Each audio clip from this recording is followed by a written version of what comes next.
The Discovery Mark.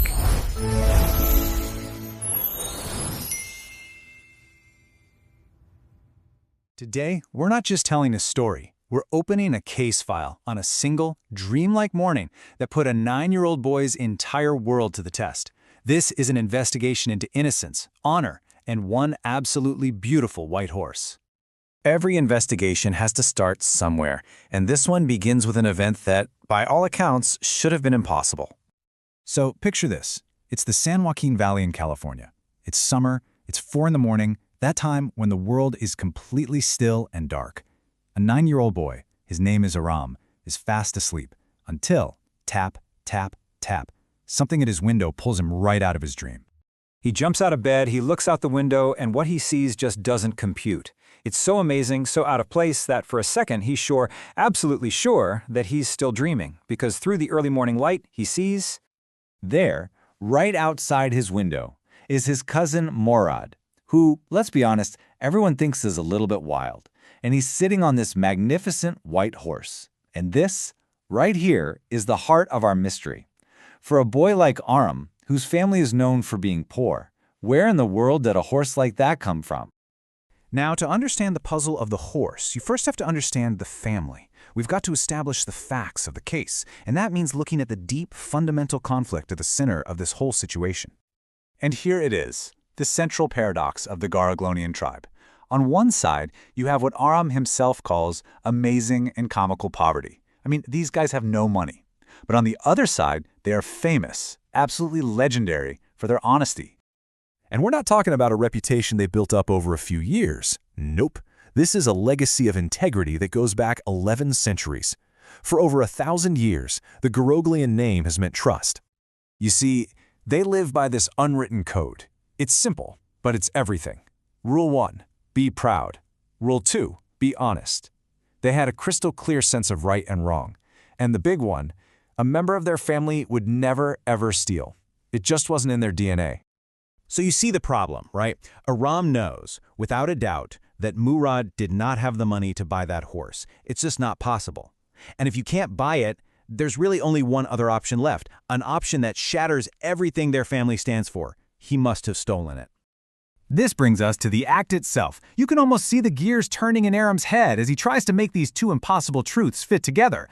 So let's look at how he tries to justify what he's seeing. He starts to ask himself this fundamental question.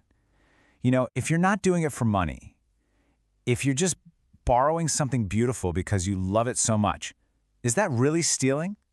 And here's his main argument. In his 9-year-old brain, he draws a very clear line. Taking a horse for a fun ride feels completely different than, say, stealing cash.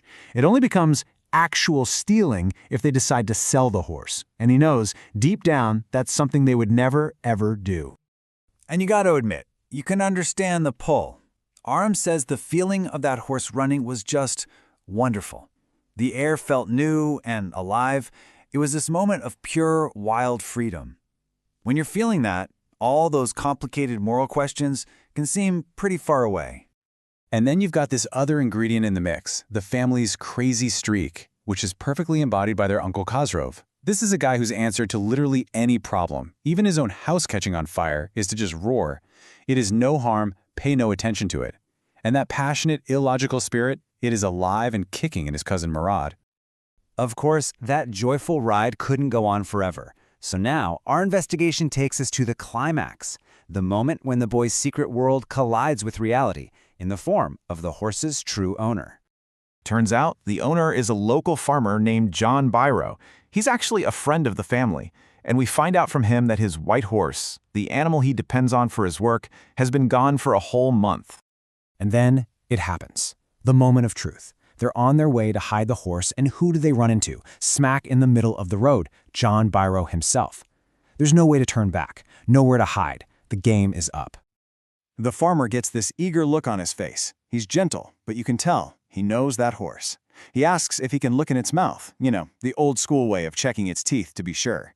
The evidence is closing in.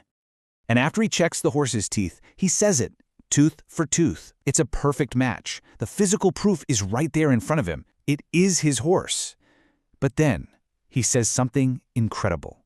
He says he'd swear it was his horse if only he didn't know their parents and their family's reputation. And this, right here, is the absolute turning point of the whole investigation. John Biro doesn't accuse them. Instead, he gives them a choice. He basically says, look, a suspicious man would trust the evidence of his eyes, but I'm going to choose to trust my heart and what I know about your family's honor. He literally hands their reputation back to them and trusts them to do the right thing. So, that big gamble the farmer took? It worked. That incredible act of faith is what leads to this story's quiet but really powerful conclusion.